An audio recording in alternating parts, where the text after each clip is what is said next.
I mean, at a certain point, you need to like go get your wisdom teeth out, and like somebody needs to pick you up. I'm not married, and so I didn't create that kind of family unit, where you have an easy emergency contact. Do you know what I mean? Yeah. That lives down the block, or who's the person who has your house key in case you lock yourself out. These are really like actual familial concerns a lot of the time, and they're really, really, really important. And for me as a person who's like largely lived alone, and I've obviously had relationships, but a lot of them were like long distance or da-da-da-da-da. It's just been like a kind of like, again, sort of like non-traditional life in some ways. You have to sort of figure out who your people are. Because at a certain point, you might get hit by a truck and need to be taken, you need somebody to sit with you at the hospital. And your family might be in another state. Right.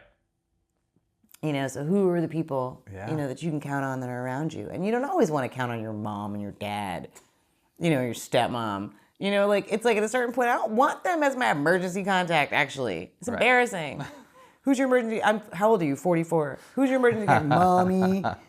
So it's like, I think for married people, it's really easy because there's like a systemic way of understanding your quote unquote chosen family, right? Yeah.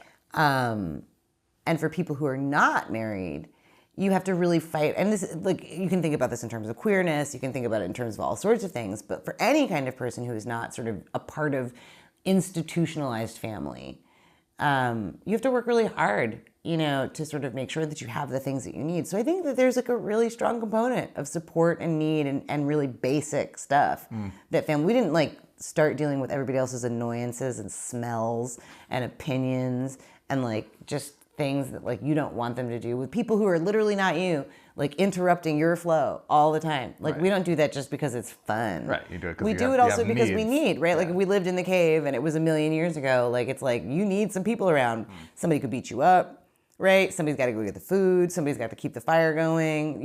Somebody's got to make the babies so that there's somebody to like do the work. Yep.